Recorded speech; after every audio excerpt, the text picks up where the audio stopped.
সুপ্রিয় দর্শক, আসসালামু আলাইকুম। আপনাদের সবাইকে স্বাগত জানাচ্ছি এখনকার আলোচনায়। আপনাদের সঙ্গে আছি আমি সিরাজুল ইসলাম। দর্শক, ইরান গত রাতে জর্দানে মার্কিন ঘাঁটিতে আবার হামলা চালিয়েছে। এদিকে সৌদি আরব এবং আমেরিকা ইরান সমর্থিত প্রতিরোধকামী সংগঠনের উপরে হামলা চালিয়েছে। সৌদি আরব অভিযোগ করেছে ইরাক থেকে তাদের তেল ক্ষেত্রের উপর হামলা চালানো হয়েছে।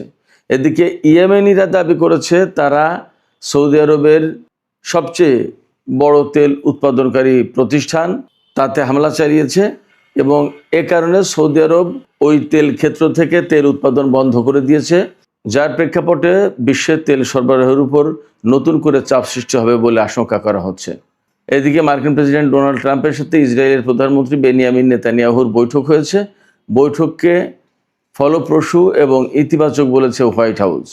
এদিকে ইরানের জন্য একটা সুখবর আছে, সেটি হচ্ছে যে ইরান নিজস্ব প্রযুক্তিতে অর্থাৎ একদম অভ্যন্তরীণভাবেই কার্গো বিমান তৈরি করেছে এবং সে কার্গো বিমান আগামী বছরের শুরুর দিকে সার্ভিসে যুক্ত হবে।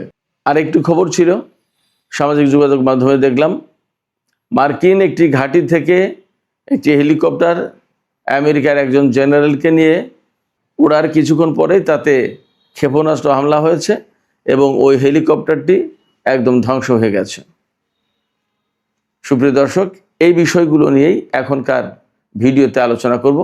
আশা করি আপনারা শেষ পর্যন্ত সঙ্গে থাকবেন, আর ভিডিও ভালো লাগলে লাইক কমেন্ট শেয়ার করবেন এবং চ্যানেলটি সাবস্ক্রাইব করে সাথেই থাকবেন। দর্শক, চলুন বিস্তারিত আলোচনা করি। ইরানের আইআরজিসি অর্থাৎ ইসলামী বিপ্লবী গার্ড বাহিনী তারা জর্দানের মুওয়াফাক আল সালতি বিমান ঘাঁটিতে গত রাতে হামলা চালিয়েছে। অন্তত 3টি ব্যালিস্টিক ক্ষেপণাস্ত্র দিয়ে হামলা চালিয়েছে।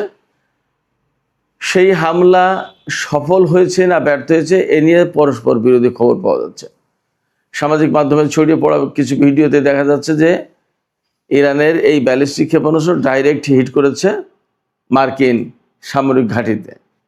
আর আমেরিকা অর্থাৎ সেন্টকম, আমেরিকার যে সেন্ট্রাল কমান্ড সেন্টকম, তারা দাবি করেছে যে না, 3টা ক্ষেপণাস্ত্রই তারা ইন্টারসেপ্ট করেছে।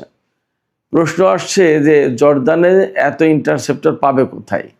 তাদের তো ইন্টারসেপ্টর অনেকটা ঘাটতিতে পড়েছে এবং ব্যাপকভাবে গত কিছুদিন ধরে হামলা চালিয়েছে ইরান, যে সমস্ত হামলা তারা ঠেকাতেই পারেনি এবং প্রচুর ক্ষয়ক্ষতির মুখে পড়েছে।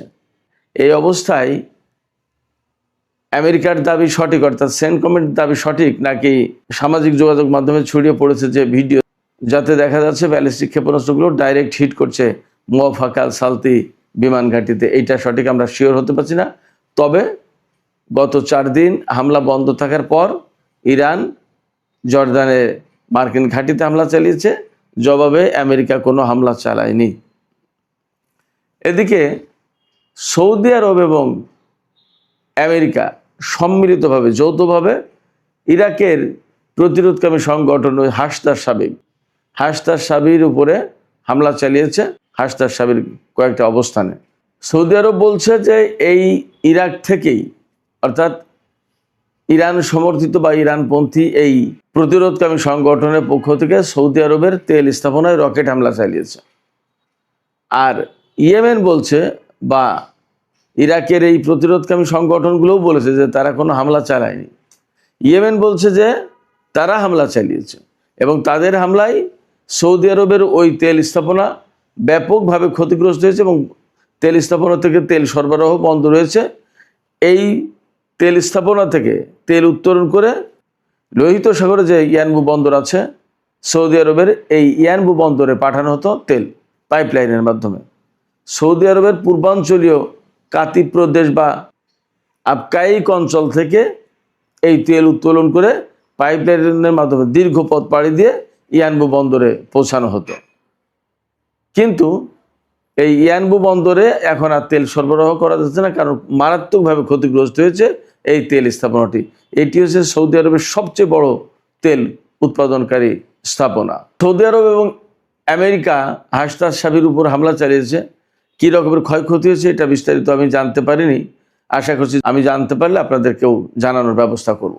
এই হাসদার সাবি এমন একটি সংগঠন যারা কিন্তু ইরাকে যে আইএসআইএসের উত্থান হয়েছিল, যে দায়েশ গোষ্ঠী, এই দায়েশ গোষ্ঠীর বিরুদ্ধে এরা কিন্তু প্রচণ্ডভাবে লড়াই করেছিল ইরানের কিছু সামরিক উপদেষ্টা ইরাকে ছিল।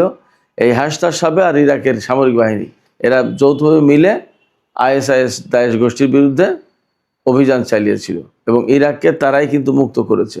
এদিকে ইয়েমেন যেহেতু দাবি করছে, ইয়েমেনের হুতি সমর্থিত সামরিক বাহিনী তারা দাবি করছে যে তারাই সৌদি আরবের ওই তেল স্থাপনায় হামলা চালিয়েছে।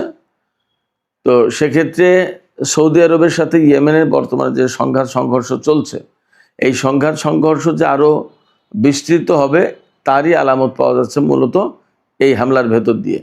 আর ইয়ারমু বন্দরে যেহেতু এই তেল স্থাপনা তেল সরবরাহ বন্ধ করে দিল, সেক্ষেত্রে আন্তর্জাতিক বাজারে বা তেলের বাজারে একটা নেতিবাচক প্রভাব পড়বে আরও, সেটা মোটামুটি ধারণা করা যাচ্ছে বা আশঙ্কা করা যাচ্ছে।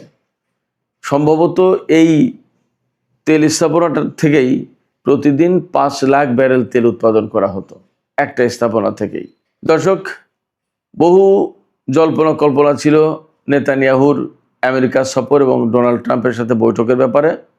এরই মধ্যে বৈঠক হয়েছে নেতানিয়াহুর সাথে ট্রাম্পের, এবং ডোনাল্ড ট্রাম্পের পক্ষ থেকে দাবি করা হয়েছে এই বৈঠক ছিল ফলপ্রসূ এবং ইতিবাচক।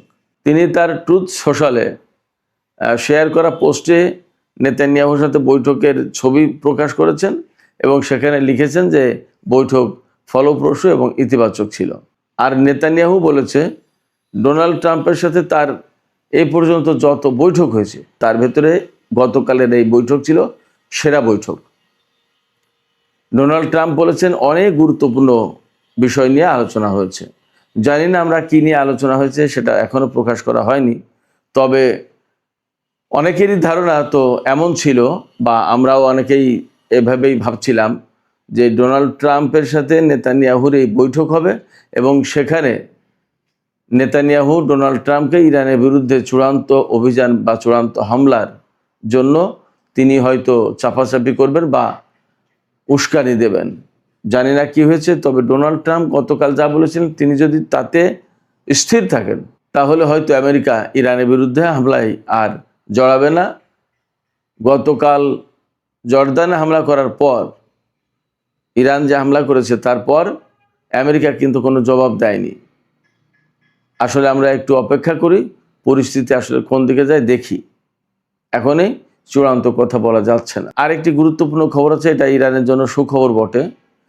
ইরান বেশ কিছুদিন মানে গত কয়েক বছর ধরে চেষ্টা করছিল কার্গো বিমান তৈরি করার নিজেরা অভ্যন্তরীণভাবে।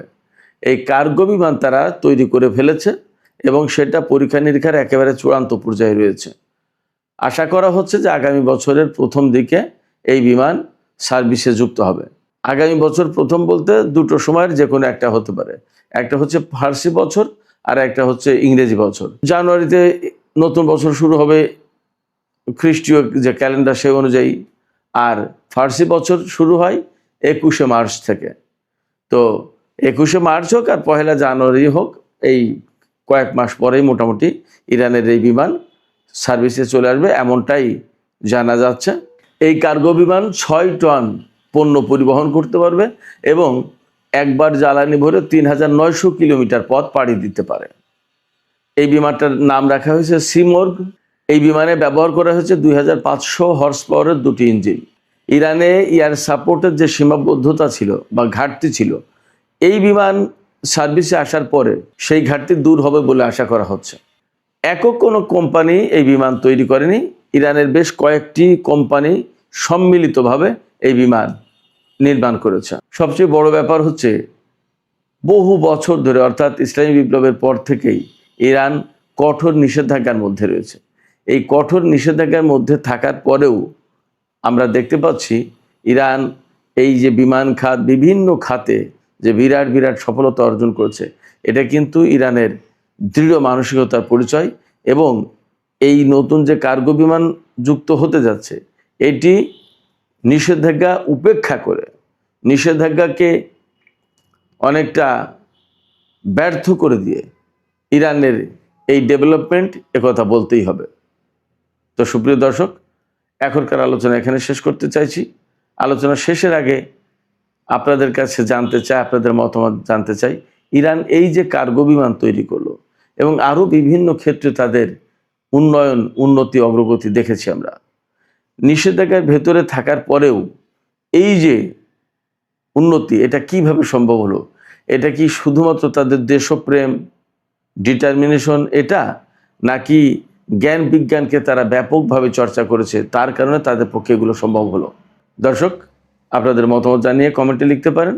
আর ভিডিও ভালো লাগলে লাইক, কমেন্ট, শেয়ার করবেন এবং চ্যানেলটি সাবস্ক্রাইব করে সাথেই থাকবেন। আপনাদের সবাইকে অনেক অনেক ধন্যবাদ। আল্লাহ হাফেজ।